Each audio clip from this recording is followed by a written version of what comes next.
Esta é a história do dia da Rádio Observador. O debate dos debates e as lágrimas na TV.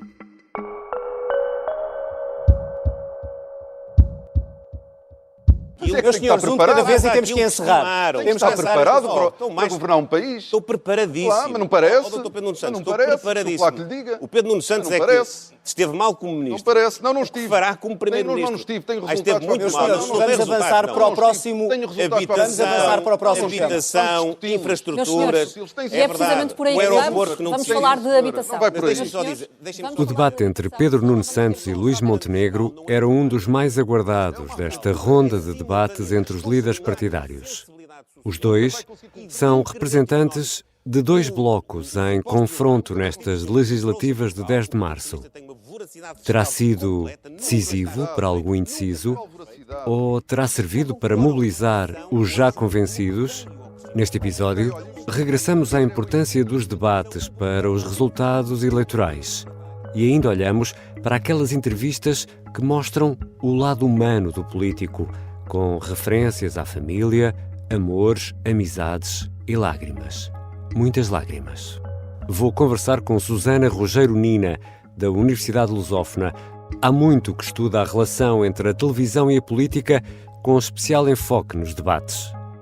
Eu sou o Ricardo Conceição e esta é a história do dia de terça-feira, 20 de fevereiro. Bem-vinda, professora Susana Rogeiro Nina. Olá, Ricardo.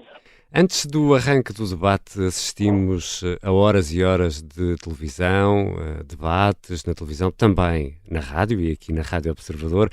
Vimos câmaras em motos a seguir os candidatos, quase que parecia assim uma espécie de final da Taça de Portugal.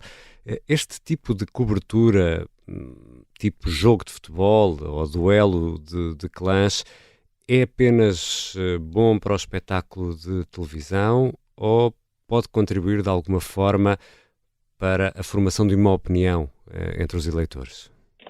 É óbvio que a componente de espetáculo é extremamente importante. Nós não nos podemos esquecer que marca o culminar de uma maratona de 2 semanas de 27 debates televisivos, sendo este o 28º debate, que opôs os 2 principais candidatos a primeiro-ministro e que foi transmitido pelas 3 principais televisões em acesso aberto em Portugal. Portanto, a componente de espetáculo é importante não só para os candidatos como para as televisões.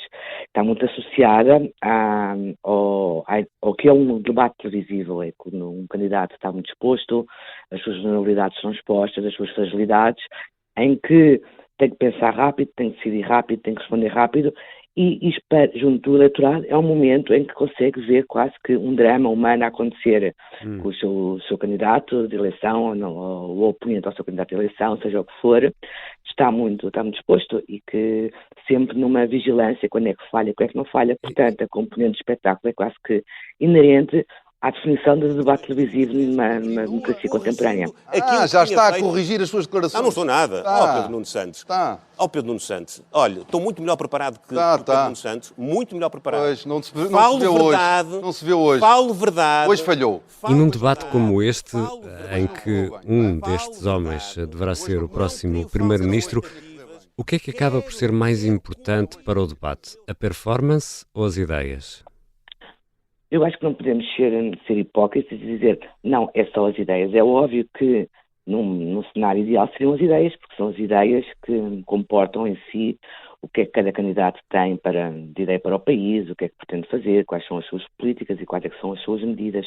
Contudo, a realidade e o que os estudos nos dizem sobre os efeitos dos debates televisivos é que a performance é tão ou mais importante do que as ideias. No que nós sabemos sobre a literatura nos diz é que sobretudo nos debates transmitidos pela televisão, os espectadores utilizam muito mais a performance dos candidatos, como é que o seu desempenho para os avaliar e dizer se ganharam ou não ganharam o debate, do que propriamente como é que foi o seu desempenho ao nível das ideias. A parte substantiva do debate muitas vezes é relegada para segundo plano. Dito isto, é óbvio que as ideias são fundamentais no debate, mas sobretudo num debate transmitido pela televisão, a performance, a componente de espetáculo, não se pode ser, não é relegada e não é relegada para segundo plano nem pelos candidatos, nem por quem faz a sua estratégia de campanha. Não há de ser por acaso que não traz Pedro Passos Coelho à campanha, nem o convidou para a convenção da AD. Vamos tentar que as pessoas em casa ouçam os argumentos de cada um sem se interromperem tanto, de facto, por favor. que nós pudéssemos ter ao nosso lado os ex-líderes. E eu terei na campanha eleitoral. Eu também, com orgulho. Portanto, o engenheiro Sócrates virá naturalmente para a Ericeira também reforçar. É verdade, ou não é? E neste caso, que avaliação faz deste frente a frente entre Pedro Nuno Santos e Luís Montenegro? Foi um debate longo, sobretudo se compararmos com os restantes debates que foram de cerca de 25 minutos, 30 minutos. Este foi um debate bastante mais longo. Logo, os candidatos tiveram espaço tanto para mostrar a sua parte substantiva, ao nível das ideias, a sua posicionamento face a diversos temas, coisa que não tinha sido possível nos anteriores debates, como também a sua parte da performance. E aí foi sobretudo muito importante para o Pedro Nuno Santos, que tinha vindo a ser muitas vezes adjetivado como estando num colete de forças, amarrado, e aqui conseguiu extravasar muito mais, sobretudo ao nível da performance. Parece-nos que Pedro Nuno Santos conseguiu dar muito mais aso a mostrar a sua personalidade, um critério fundamental na avaliação dos candidatos num debate televisivo. Como era o caso das PPPs, que o Partido Socialista acabou. O Partido Socialista não acabou. Acabou. Está enganado, mais uma vez. Acabou, claro que acabou. Não quiseram renovar. Não renovou. Os privados não quiseram renovar. Porquê? Porque o Partido Socialista não teve capacidade de está-se a habituar demasiado a dizer coisas que não são verdade. Pedro Nuno Santos. E podemos fazer também aqui a pergunta. Este debate serviu essencialmente os já convencidos ou poderá ter ajudado alguns indecisos? Nós temos todos a ideia de que, ou pelo menos a ideia que, ou seja, os debates são muito importantes. Os debates televisivos são realmente importantes, porque nós conhecemos melhor um candidato, conhecemos melhor a sua personalidade, conhecemos melhor como é que é o seu desempenho num cenário de tensão ou num momento com muito mais pressão. Nesse aspecto é relevante. Não é tão relevante no comportamento eleitoral, ou seja, os debates, o que se sabe é que os debates não têm um efeito na alteração do sentido de voto. O que acontece é que os debates vão ter um efeito junto dos eleitores que ainda estão indecisos, que nesta eleição continuam a ser uma grande fatia dos eleitores portugueses, portanto aí podem ser fundamentais, junto dos indecisos, junto dos eleitores que têm uma lealdade partidária mais frágil ou menos acentuada, e, ao mesmo tempo, também são relevantes e têm algum efeito junto do eleitorado que já tem o seu voto consolidado, ou seja, já sabe qual é o candidato que vai votar, no sentido de reforçar esta posição. A ideia de que, um debate televisivo é muito importante porque vai fazer com que um eleitor que estava mais à direita vai votar mais à esquerda, ou vice-versa. De facto, não podemos partir dessa assunção como isso seja correto. Isto é relevante até porque, se nós analisarmos os debates que aconteceram, quando havia a tendência, muitos candidatos falarem para o seu próprio eleitorado. Não houve uma tendência, havia dos partidos do centro de falarem para os indecisos, porque aí há uma massa que pode ser perfeitamente ainda influenciada pelo debate televisivo, ou então, quando estávamos a falar de candidatos que debatiam com o oponente do seu espectro político, por exemplo, da esquerda ou da direita, eles falavam para esse eleitorado, que é esse eleitorado que pode ser reforçado o sentido de voto neles, ou ainda mobilizado, não a conversão do eleitorado da esquerda ou da direita. Exatamente. Não há uma conversão do sentido de voto, há uma mobilização ou um reforço do sentido de voto, não uma conversão. A professora Susana Rogério Nina estudou as presidenciais de 1986 entre Freitas do Amaral e Mário Soares. Encontra em que o país estava, há 38 anos, dividido ao meio, praticamente entre esquerda e direita, cada um deles personalizando um dos lados. Encontra algum paralelo no tempo que estamos a viver hoje, com um país dividido ao meio também entre dois blocos e entre duas figuras, neste caso Montenegro e Pedro Nuno Santos? Eu percebo a tentação de fazer essa analogia, mas eu percebo, sobretudo porque são umas eleições bastante polarizadas. Mas não me parece que a polarização nestas eleições parta de Pedro Nuno Santos nem de Luís Montenegro. Obviamente têm posições políticas distintas, mas não me parece que essa polarização parta destes dois das duas candidatas. Além disso, é preciso também ter em conta outros fatores. Umas eram eleições presidenciais, outras são eleições legislativas, umas são eleições onde as 1976 eram as eleições civis, com candidatos civis para a presidência da República. Estamos aqui a falar de outro contexto, ou seja, não, apesar de haver esta polarização na sociedade portuguesa atualmente, e em que a dicotomia esquerda-direita voltou a estar presente, que era uma coisa que, por exemplo, se recuarmos a 2015, no debate de António Costa, Pedro Passos Coelho, a análise desse debate mostrou que a questão ideológica de esquerda-direita, essa diferenciação, não era clara, era quase inexistente. Neste momento voltou muito a estar patente no debate e no confronto de ideias. Contudo, acho que é muito abusivo e puxar muito fazer a comparação com o 86, embora eu consiga perceber o apelo, pelo menos tentar ainda fazer uma clivagem maior, a polarizar mais, mas não me parece que o contexto seja em todo semelhante. Já regressamos à conversa com a professora Susana Rogério Nina. Temos ainda de fazer um balanço dos debates, todos, e falar sobre aquelas entrevistas que mostram um lado mais humano do candidato.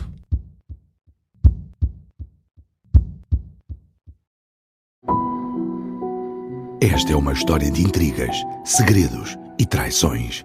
É uma história de agentes secretos e de um agente secreto em particular. Vladimir Vladimirovich Putin. Esta é a história escondida de como Vladimir Putin montou uma teia de poder e guerra que começou no KGB e acabou na Ucrânia.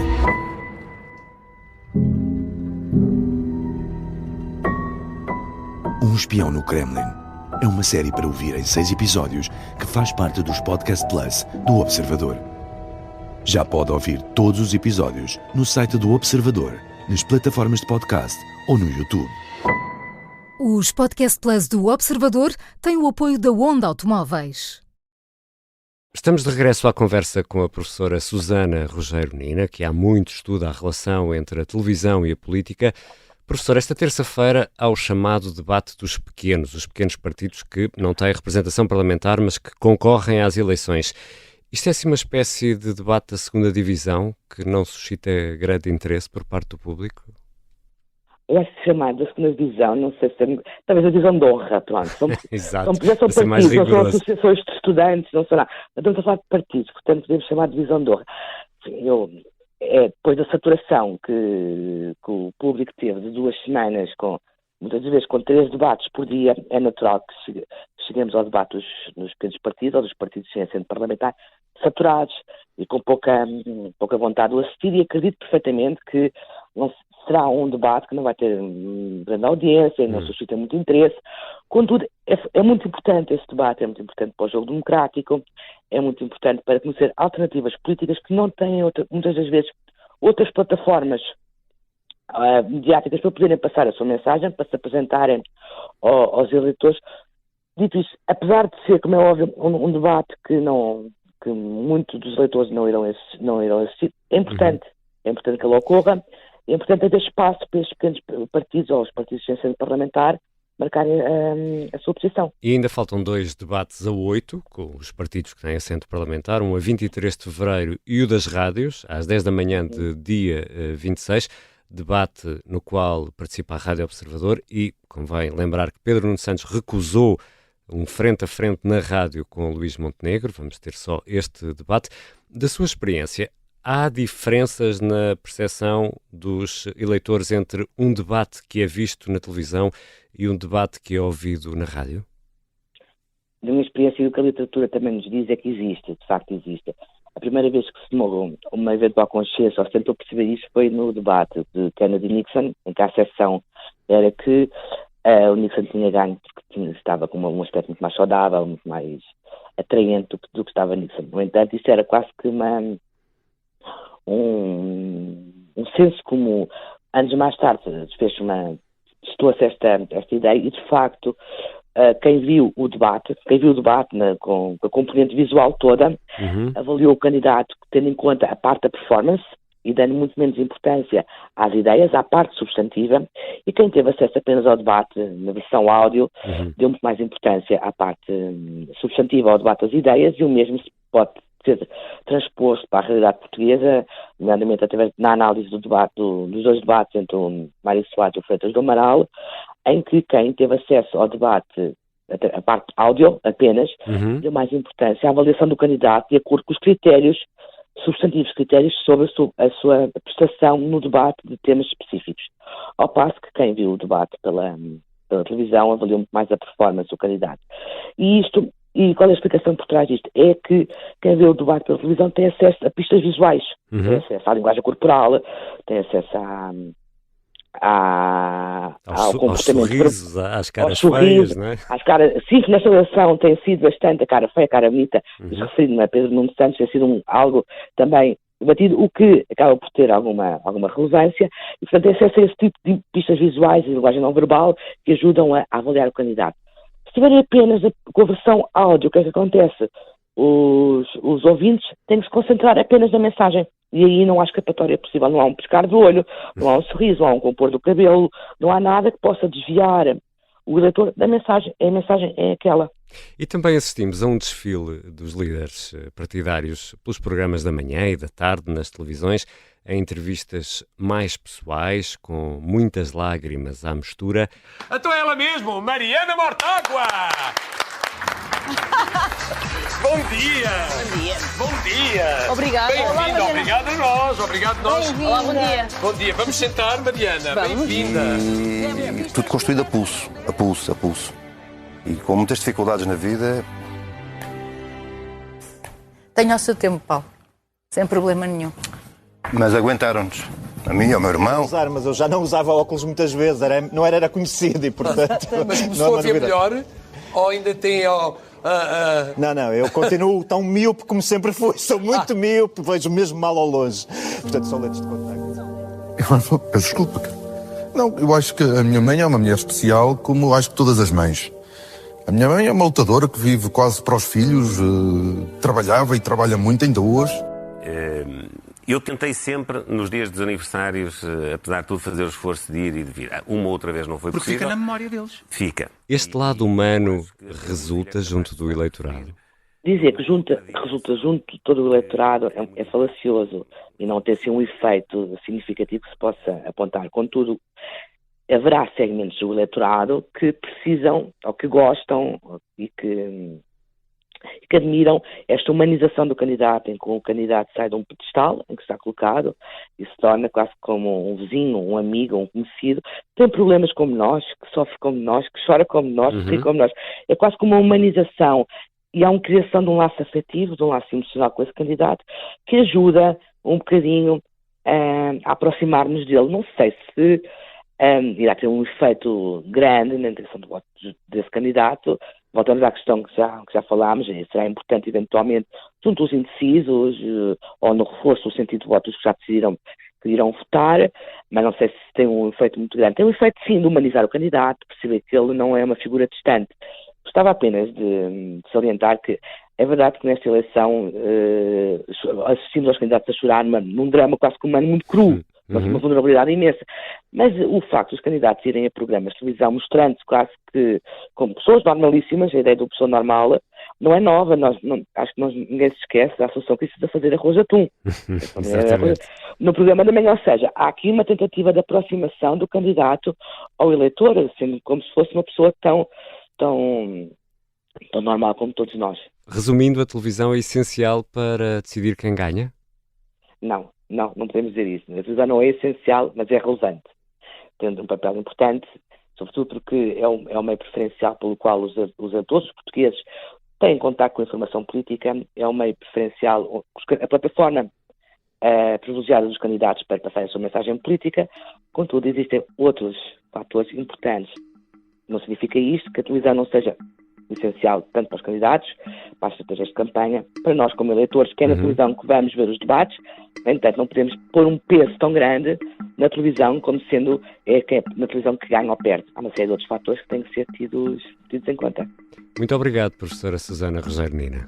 Obrigada eu. Susana Rogério Nina, da Universidade Lusófona, estuda há muito a relação entre a televisão e a política, com especial atenção aos debates. No dia 26, às 10 da manhã, será o debate das rádios, numa organização conjunta da Rádio Observador, Renascença, TSF e Antena 1. Esta foi a história do dia.